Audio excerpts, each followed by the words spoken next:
Good morning students. I hope you all are safe and healthy. So students, as you know, we were discussing basic accounting terms of accountancy, है ना. So उसमें students आज हम next accounting term के बारे में पढ़ने वाले हैं, वो है परचेजेस. So परचेजेस का मतलब क्या होता है बच्चे? खरीदना. ठीक है. लेकिन एक बिजनेसमैन जो है ना, वो दो तरीके की चीज़ें खरीदता है. एक जिसका तो वो बिज़नेस करता है वो चीज़ खरीदता है, एक वो अपनी फैसिलिटी के लिए चीज़ें खरीदता है. जो चीज़ तो वो अपने बिज़नेस के लिए खरीद रहा है वो उसको तो कहते हैं हम गुड्स. गुड्स मैंने आपको पहले भी बताया गुड्स क्या होती हैं. वो चीज़ जो एक बिजनेसमैन ने रीसेल पर्पज़ के लिए खरीदी है, या फिर कोई बिजनेसमैन जिस चीज़ का बिजनेस करता है उस चीज़ को बिजनेसमैन की गुड्स कहा जाता है. और फैसिलिटी के लिए मीन्स अपने बेनिफिट के लिए जो चीज़ परचेज़ की है उसको बिजनेसमैन कहता है एसेट. ठीक है स्टूडेंट्स. सो अब जो बिजनेसमैन है वो दो तरीके की परचेजेस कर रहा है. या तो वो गुड्स परचेज कर रहा है या वो परचेज कर रहा है एसेट्स. लेकिन परचेजेस वर्ड सिर्फ और सिर्फ किसके लिए यूज़ किया जाता है? गुड्स के लिए यूज़ किया जाता है. ठीक है. अगर कोई बिजनेसमैन एसेट परचेज कर रहा है तो उसे गुड्स का नाम नहीं दिया जाएगा. एक एग्जांपल की हेल्प से डिस्कस करते हैं इसको. एग्जांपल हम ले रहे हैं, एक बिजनेसमैन है जिसको फुटवियर्स का बिजनेस हो. अगर वो बिजनेसमैन ने अपने कस्टमर के बैठने के लिए फर्नीचर और एसी का परचेजेस की हैं, तो क्या वो उसको परचेजेस का नाम देगा? बिल्कुल नहीं देगा, क्योंकि वो उसने फैसिलिटी के लिए परचेज़ किया है अपने कस्टमर की. तो वो उसके लिए गुड्स नहीं है, वो उसके लिए क्या है? एसेट्स हैं. तो वो क्या कहेगा कि मैंने एसेट्स परचेज़ किए हैं. लेकिन अगर उसका फुटवियर्स का बिजनेस है और उसने कोई शूज़ सैंडल्स परचेज़ किए हैं, तो वो क्या कहेगा कि मैंने गुड्स परचेज़ किए हैं. और उसको गुड्स परचेज़ लिखने की ज़रूरत नहीं है. जैसे उसने एसेट के टाइम पे एसेट्स लिख दिया था अकेला और हमें पता लग गया था कि एसेट परचेज़ हो गया है, तो गुड्स परचेज़ लिखने की ज़रूरत नहीं है. ओनली परचेजेस कहेंगे तब भी हम समझ जाएंगे कि गुड्स परचेज़ हुई हैं. ठीक है. सेकंड टर्म जो हमारे पास आती है वो है परचेज़ रिटर्न्स. अब एक बिजनेसमैन है, ज़रूरी नहीं है कि जितना भी उसने परचेज़ किया है वो सारा का सारा उसे पसंद आए. कई बार क्या होता है, बिजनेसमैन ने जो परचेज़ किया है उसको रिटर्न भी कर देता है. तो उस टर्म को हम क्या कहेंगे? Purchase return. मीन्स कि जो जब हम परचेज़ की हुई चीज़ को सप्लायर को वापस कर देते हैं उसको कहा जाता है परचेज़ रिटर्न. इसका एक अनदर नेम भी रहता है. वो अनदर नेम क्या होगा? Return outwards. रिटर्न आउटवर्ड्स का मतलब क्या हुआ? रिटर्न मीन्स वापस कर देना. आउटवर्ड्स का मतलब क्या हुआ कि बाहर वाली साइड. मीन्स किसी बंदे को जो बाहर का है उसको कोई चीज़ वापस कर देना. मतलब क्या हुआ? हमने उससे कुछ परचेज़ किया था और अब हमने उसको वापस कर दिया, तो उसको हम क्या कहेंगे? परचेज़ रिटर्न कहेंगे. तो आपने दोनों नेम याद रखने हैं, परचेज़ रिटर्न और रिटर्न आउटवर्ड्स. आपको पता रहना चाहिए कि परचेज़ रिटर्न को ही रिटर्न आउटवर्ड्स कहा जाता है. उसके बाद जो नेक्स्ट टर्म हमारे पास आती है वो है सेल्स. अब सेल्स का मतलब क्या होता है बच्चे? कि अब सेल भी दोनों तरीके से हो सकती है ना. गुड्स की भी सेल हो सकती है और एसेट भी सेल की जा सकती है.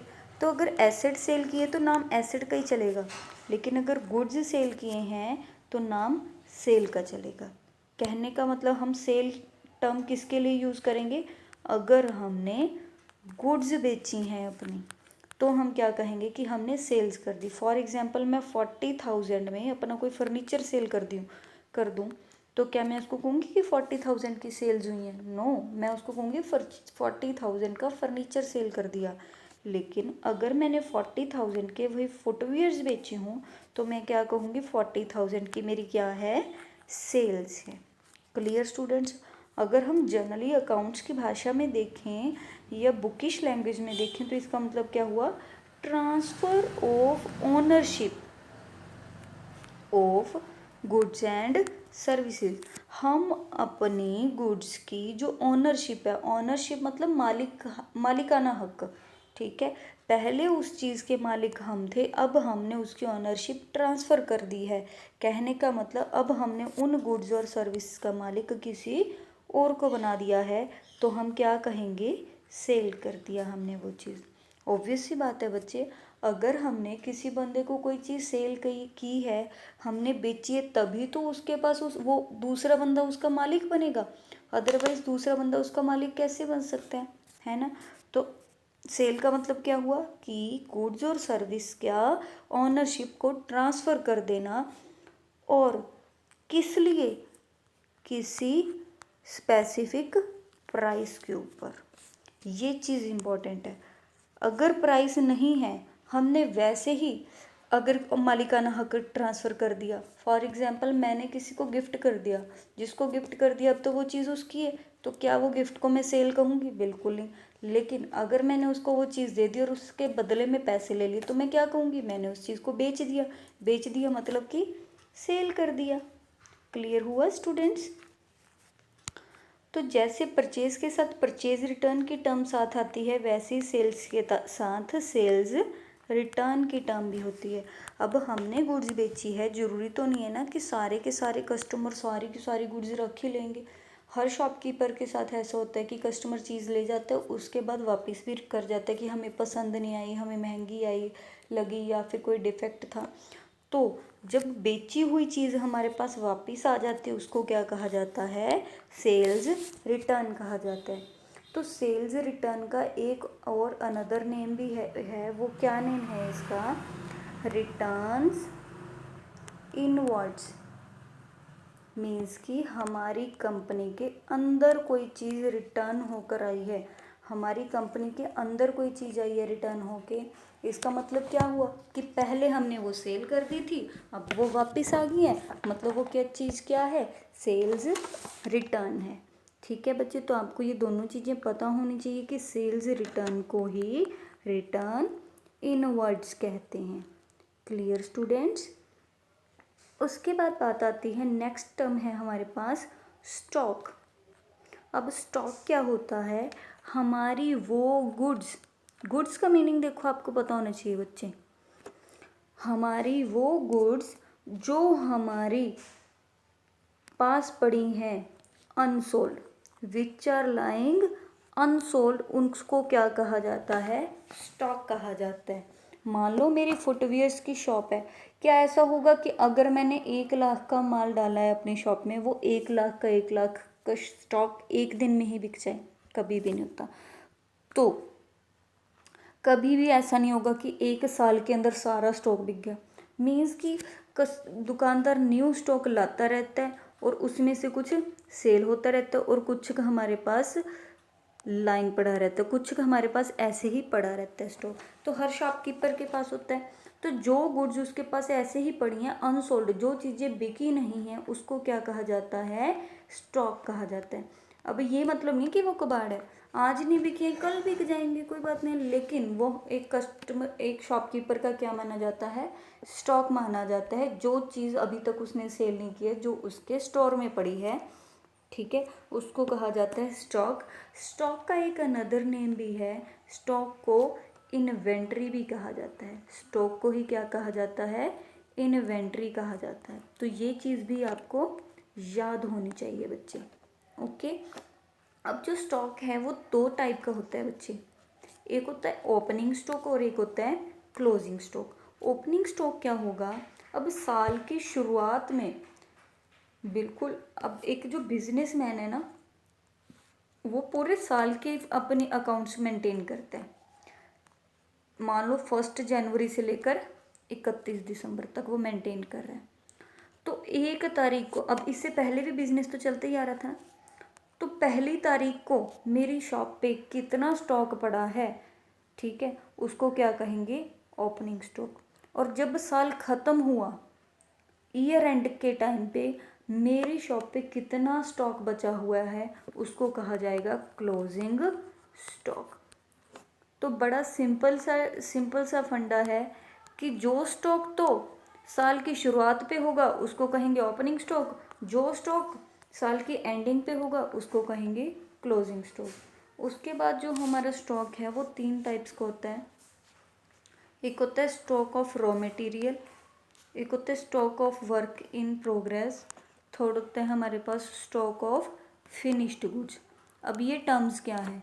स्टॉक ऑफ रॉ मटेरियल, पहले हमें ये पता होना चाहिए कि रॉ मटेरियल क्या होता है। रॉ मटेरियल होता है बच्चे कच्चा माल, मीन्स गुड्स को बनाने के लिए हमें कुछ ना कुछ चीज़ की तो ज़रूरत है ना।